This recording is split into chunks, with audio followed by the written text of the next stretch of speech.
about to see is not the poetry of silk doilies, lady fingers, and chamber music. Not at all. No, this is the poetry of the gutters and the alleyways. This is the poetry of syphilis and hermaphrodites. It is the poetry of going in dry and coming out ashamed. It is the poetry of the surreptitious fart turned unseasonably liquid. Of the dry hump against the unsuspecting leg as administered by a pointy-headed midget with epilepsy. Now, why am I telling you this? Well, I'm telling you this, and I take it rather seriously, because at some point in this show, you may very well decide it's not to your liking, and you'd like to leave. But that's all right with me, because I actually care about my audience. And what I propose we have is what I like to describe as a currency of abiding goodwill between us. And what I mean by that is that at any point, if you find that this show is not your particular cup of tea, well, I feel that you should be able to leave this show without feeling mocked in any way. And for our part, we could choose to stay. I promise you that we will not mock you for leaving it at all. On the contrary, my friends, we will honor you for leaving this show. We will applaud you no less enthusiastically than do the subliterate bastards who wallow in this crap. Because by leaving my show, you've shown better judgment than we have. But more to the point, by leaving this show, you've restored some measure of dignity to this godforsaken space. Are we all in agreement? Aye. Aye. Applaud that woman. Applaud. Oh, she'll be back. I suppose when she comes back, we'll be giving her the finger. Well then, without any further ado, my good friends, who would like to hear something wildly inappropriate? I always like to start out with a little bit about myself, for those of you who are unfamiliar. As I said, my name is Arthur Greenleaf Holmes. I was born in the small English seaside town of Sherman-upon-Hemsley, sometime between the years 1547 and 1552, a period later to be known as the gay 1547s through 1552s. My father was a wet nurse, and my mother died shortly after giving birth to me when the umbilical cord became wrapped around her own neck. I am also the only poet of the entire English language to have rhymed the word egg with the word fellatio. Most of my earliest poetry, what the scholars called the juvenilia, took the form of flower odes and lamentations upon what was to prove to be an extremely late arriving puberty. In fact, my testicles failed to descend until I was 32 years old. Here then is one of the first poems that I ever wrote, and I wrote this after my testicles descended. This poem is called The Ruined Maid, and before I do this poem, I would like to point out to you that any time you encounter a poem, it is very important to ask yourself, who is the speaker of that poem?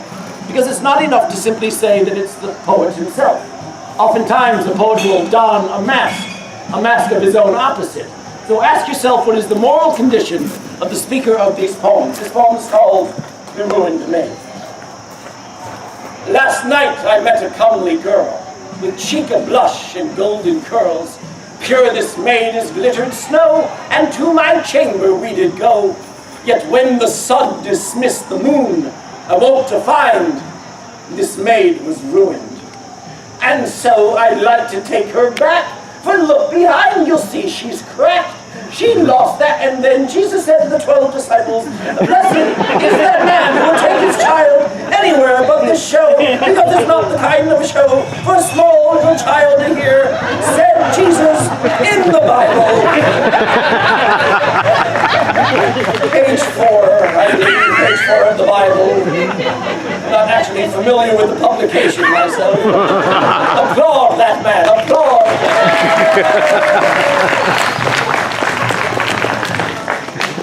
Look at me, I seem to have a conscience. Where was I? Oh yes, no, I really don't know. But, good man, she's, I'll just do the whole poem all over again. Last night I met a comely girl with cheek of blush and golden curls. Pure this maid as glittered snow, and to my chamber we did go. Yet when the sun dismissed the moon, I woke to find this maid was ruined. And so I'd like to take her back, for look behind, you'll see she's cracked. She lost that new made smell, it's true. No, she's being used, and badly too. What once shut tight now flops about. It lets in light and slops without. I've been deceived, this isn't right. Her maidenhead didn't last one night. Good man, she's ruined, quite ruined, I say. I want a new one right away. Are we all right? Are we all right? Yeah. Because it's not going to get better. Her knees are scuffed beyond repair. There's handprints on her derriere. She winks at every passing bloke. Her legs are bowed and now she smokes. This maid is ruined, so take her back. The bill of sale is in the sack. It's virtue I demand, or else I'll take my virtue someplace else.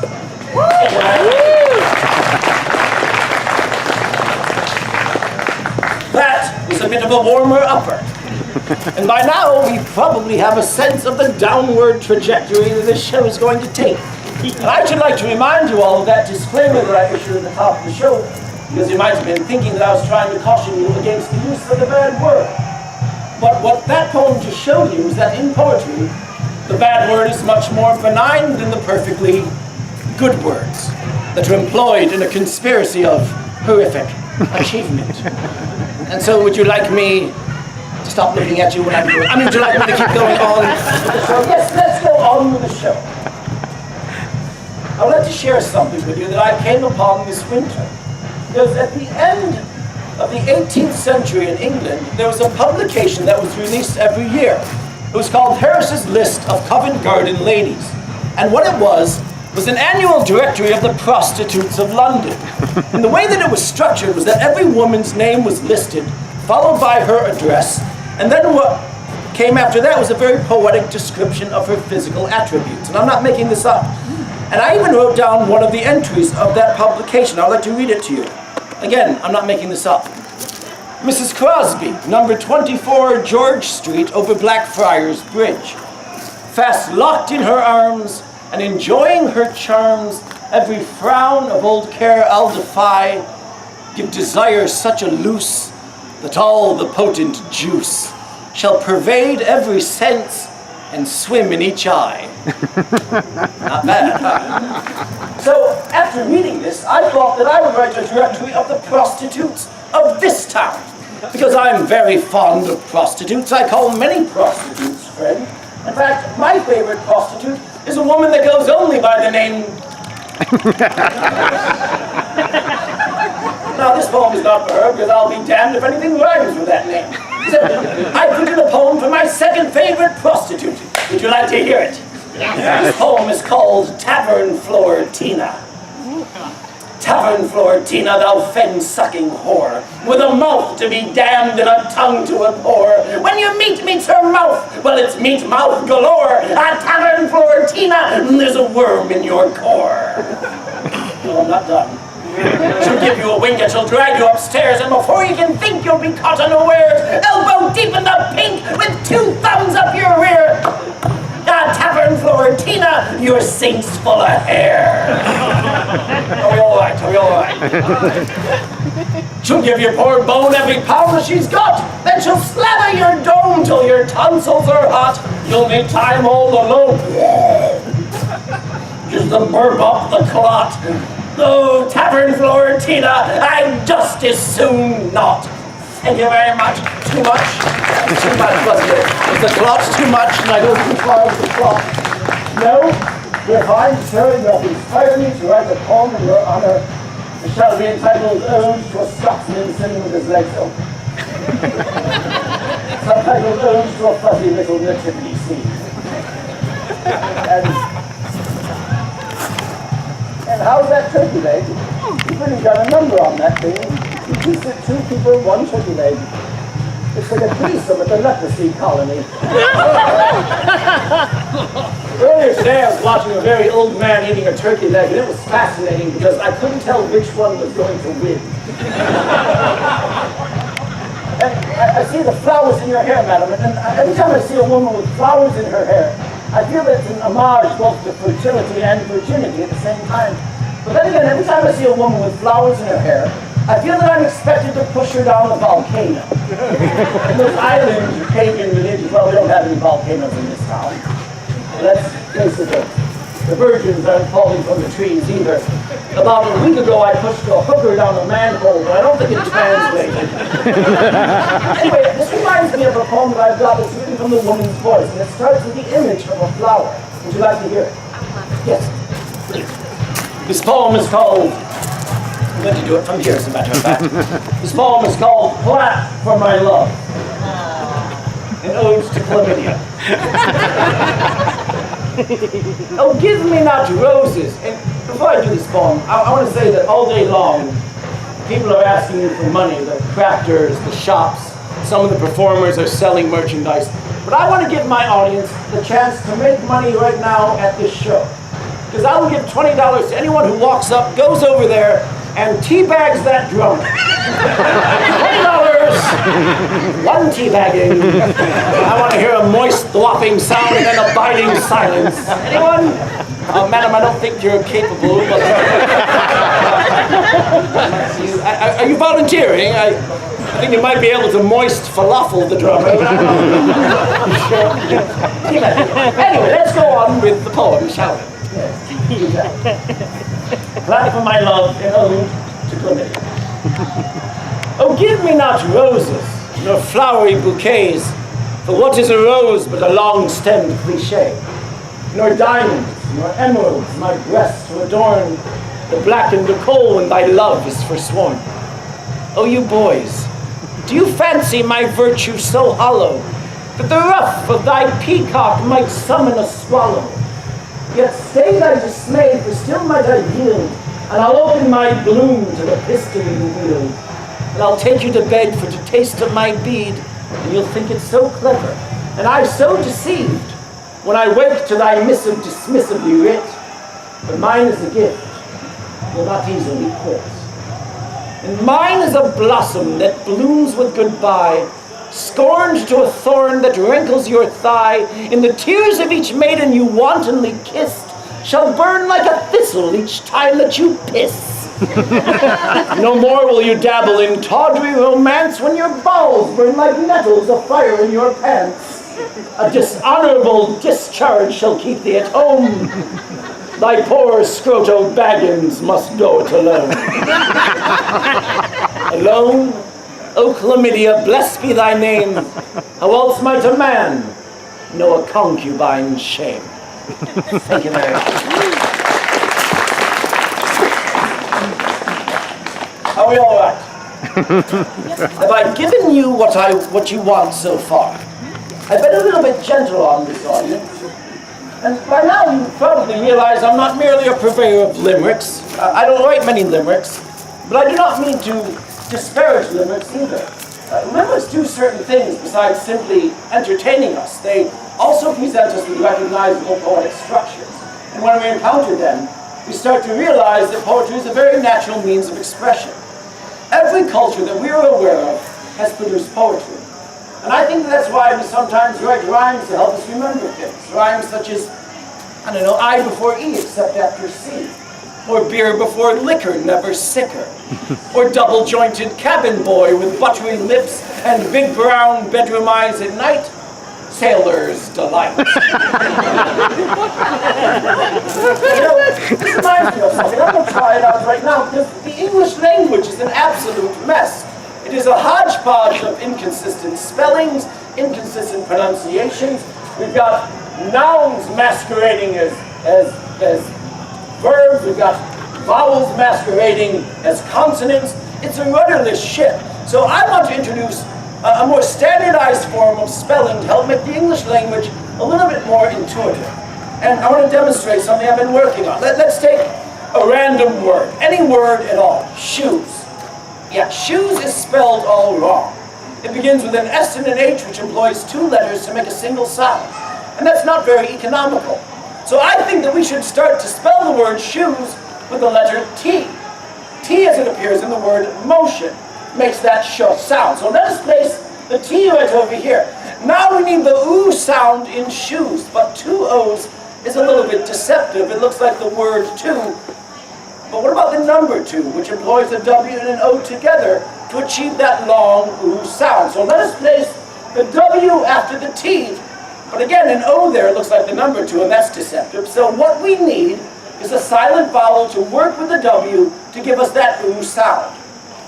The word aisle starts with a silent A, and working with the I gives that long I sound. So let us place an A right over there, and all we need is that Z sound at the end of shoes, the Z sound, and I propose that we turn our attention to the word czar.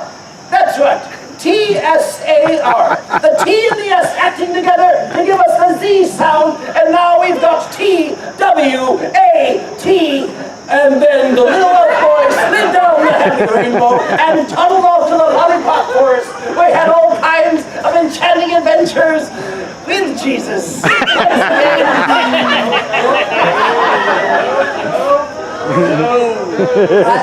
really don't. It's a really, it's a sad day when I'm the protector of children in town. But do you know what kind of a show this is? Well, it's a filthy poetry show. Oh, okay, so maybe not. Maybe not. Wrong. That was wrong.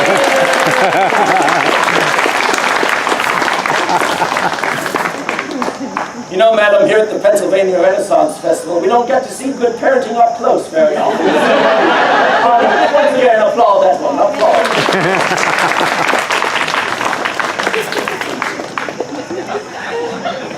T-W-A-T-S, shoes. All right, don't applaud that.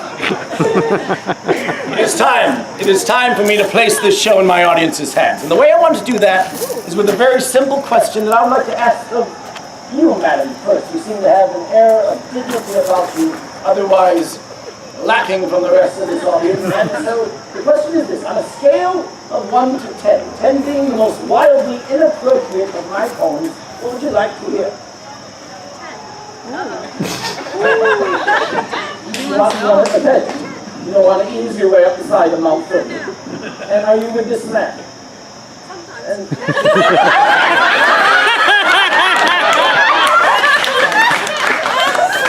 Fuck it, let's do a 10. So would you like a 10 too? Are you about to say? Why not? You filthy pair of shoes.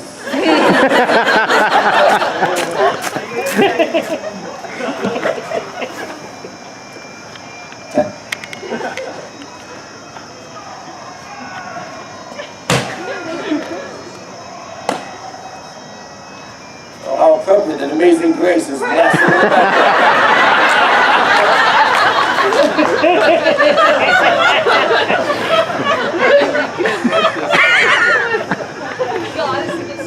This poem is a poem that I wrote as I've written all my poems, as I am a poet.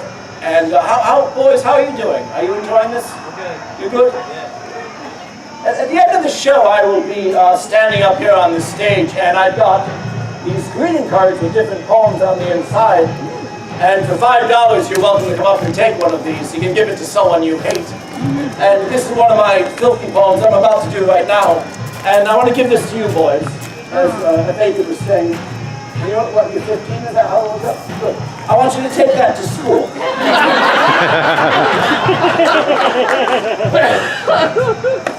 This poem is called The Heartside Conversation. I only ask you to give this poem a few verses to warm up. And on a scale of 1 to 10, this poem is a 10. And I mean this. Hello, children. Hi, Simon, daycare. That's right. There you go, keep going. Choose life. Too long here, kids look like the kids from The Shining. This poem is called The Heartside Conversation. I only ask you to give this poem a few verses to warm up. And if at any point during the recital of this poem, if you find it's too much or I've gone too far, try to keep in mind that you fuckers asked for 10. I lost some of you there, didn't I?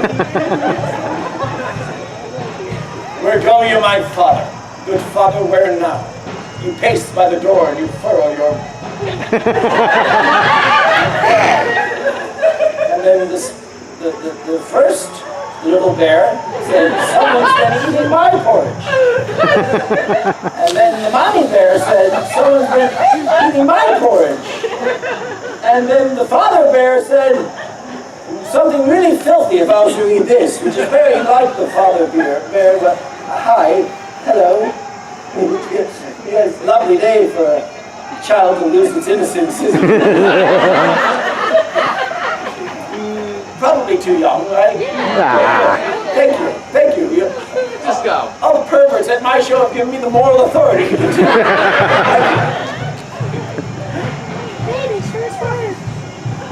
We're going to my father. But I am in hell right now. Good father, where now? You pace by the door and you furrow your brow. Good son, I go nowhere. I stay here with thee. I thought I heard voices and got up to see. But father, sweet father, you smell of cologne. Your bodkin is washed and your mustache is combed. You glance at your watch and you pull at your beard.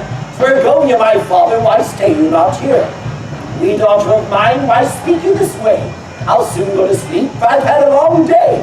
I'm not going out. I stay here instead. Now please, my good children, repair you to bed. Oh, husband of mine, where go you, my love?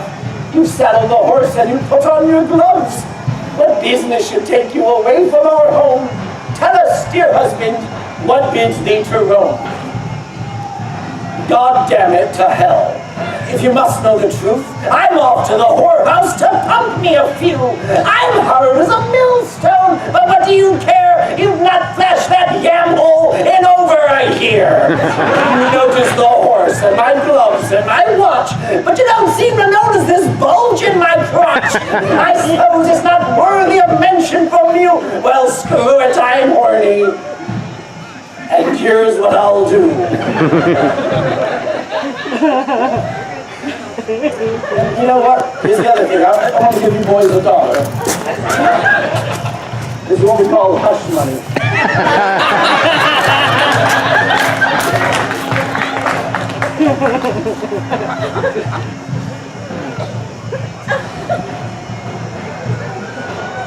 I'll grab me a whore and I'll lift up her skirt and I'll pound that sweet meat till my testicles hurt. I don't know the drumming stopped where I don't care if she's toothless, obese, or infected. My poor little fatty's been shedding neglected. And by the way, boys, if you've never talked baby talk to your own penis, you've got to try it sometime. Dad's back here, you bastards. You ask so you'll hear. I'll slam my good ham to the first derriere. I've got buckets of chowder just waiting to fly. I've never done anal, but I'm willing to try. I'm so sorry I pointed at you. I might pleasure a lesbian or fondle a moose or...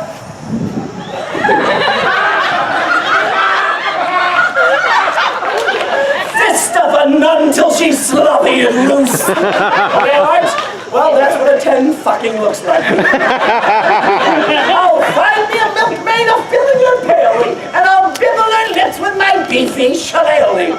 I'll find me a bumpkin stupid and dull, and I'll dick knock the very last tooth from his skull. Ding! Oh, it's quiet all of a sudden. Now, let me say something about poetry right now, because that's what poetry does. It furnishes us with new imagery. And what is a new image but a new thought? I mean, really, how many of us have ever thought of dick knocking a tooth out before? They haven't.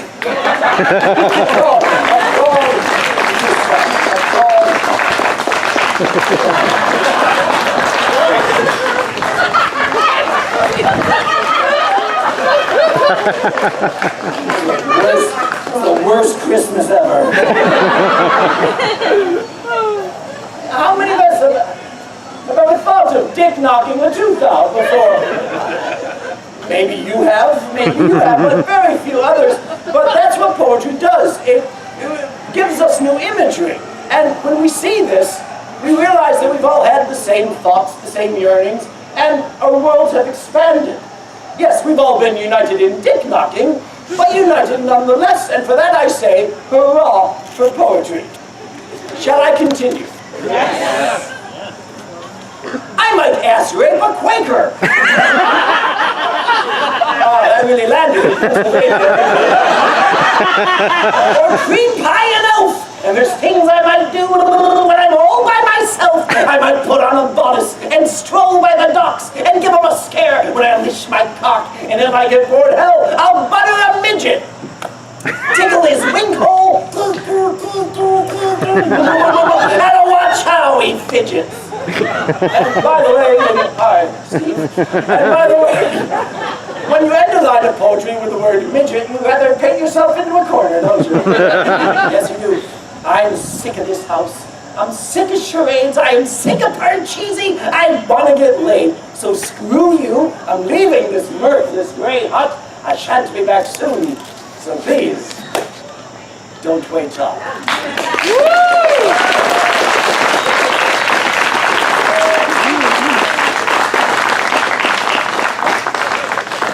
Are we all right? Oh, yes. Have I gone too far? No. Perfect catch. There are times, to be honest with you, when I feel that I should apologize for my own sense of humor. But no one really has the luxury of choosing a sense of humor. Flannery O'Connor once said that a man may choose what he writes, but he may not choose what he makes live. And I don't know why I find such themes amusing. Even when I go out to dine, I feel compelled to order my eggs cooked doggy style. Or maybe it's that these themes just follow me around. Earlier today, I went to the palm reader and I showed her my hand. She said, I can't tell your future, but I see a lot of masturbation in your past. I'm telling you this because we have just a few more moments together. Maybe I can do 2 more poems.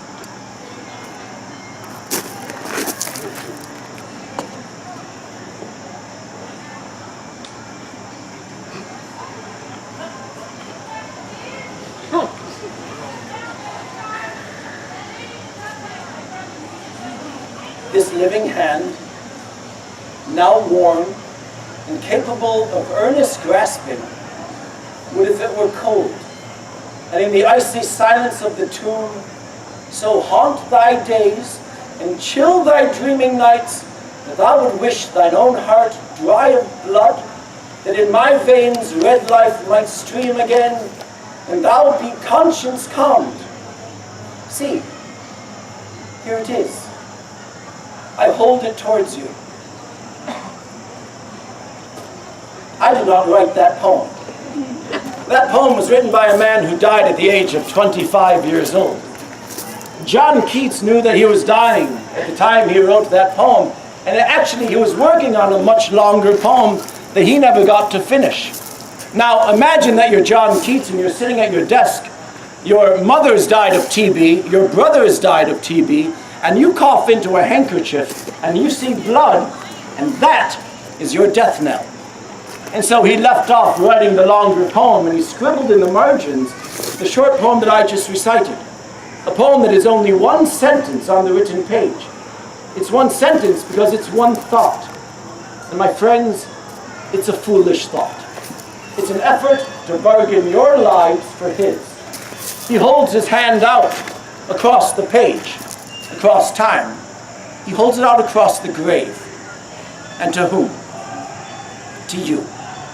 And to you. And to me. The poet W.H. Auden once said that poetry makes nothing happen. And in a very sly way, I think I know what he was talking about. Poetry makes nothing happen. It creates something new out of nothingness. It makes John Keats, dead for 200 years and desperate to live right here through those words. And really that's what this show is about. This show is not about offending anyone, because I think that'd be a very poor goal and a very easily attainable one. The point of the show is to do something different with language where it regards comedy. I wanted not only a poetry show that was comedic, I wanted a comedy show that was poetic. Something that might challenge the increasingly dehydrated language of comedy. So thank you for coming to this show. And everything that you've heard in this show so far is part of my very first volume of complete poetry for sale after the show. I would love to tell you the name of this book, but it's probably not for small. It's called A Gentleman's Treasury of bedtime verses to sodomize by. It is 80 pages of poetry. It is wildly inappropriate. It is deeply offensive. It is biologically invasive, and you would like it very, very much. Applaud that family.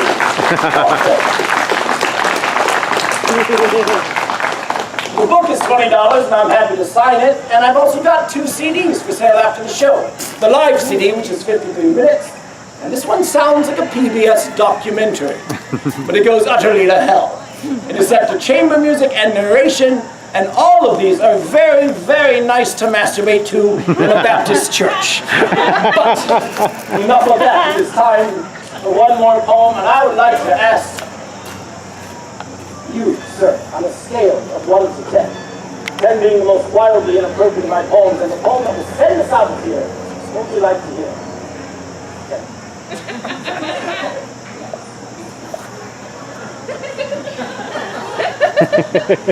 You sicken me. You don't sicken me.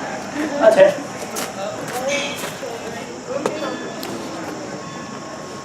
I should start peeing in a circle around here. Oh, look, we've got a Viking. Suppose you're going to teach us all how to miss a field goal from 27 yards out.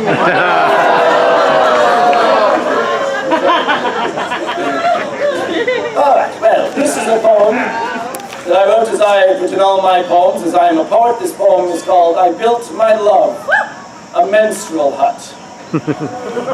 It's a 10. And I mean this, if at any point during the recital of this poem, if you find it's too much or I've gone too far, funny, I don't know how to end that sentence. And thank you very much for coming to this show. I built my love a menstrual hut. I built it out of clay. With earth in the halls and wattled walls, I built it far away. That I might have some solitude when twixt her thighs she leaks. Away, my love, get thee to hut, and stay you for a week. And stay a while till calm returns. And I won't have to bear thy grinding voice and hissing tongue that claws my inner ear. For I've got work to do, you know, and I can't keep my head. My love, she bursts in tears, then flings herself upon the bed. And oh, what stench, my bleeding one! 'Tis like a stagnant fen. It smells as if Lake Netherclam hath turned itself again. Are we all right? Because some of you are laughing and others are giving me what I can only describe as the Christian smile.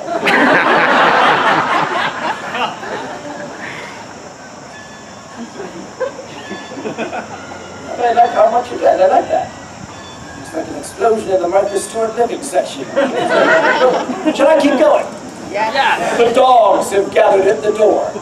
They think I've slain a lamb. The vultures fix their baleful eyes upon that wounded clam.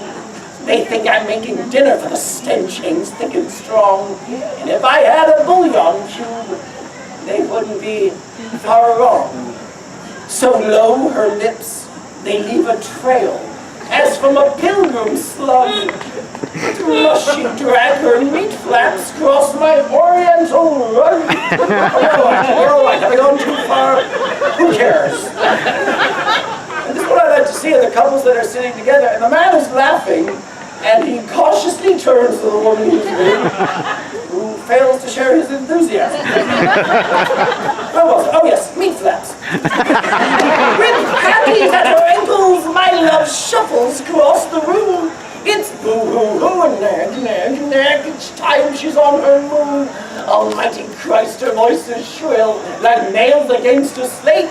And I can't find a quiet place to go and rest. I am so sorry, I pointed that out. Applaud those people, applaud. Don't ask her for a reach around, she'll beat you with a rock. I suppose I'm to apologize because I have a cock. That I need sex, yet so much blood, 'tis more than I can take. If blood was what I wanted, hell, I'd fucking uncooked steak. Don't laugh at that. We're trying to enjoy the turkey legs. So out to fling thy changing moods and wring thine anxious hands, go hence to burn thy dinner too, and nag some other man. I hie thee to that sodden hut, to wail without surcease. Sweet minstrel hut, I built. How could you possibly eat a turkey leg during this poem? Sweet minstrel hut, I built thee well. At last, I'll have my peace.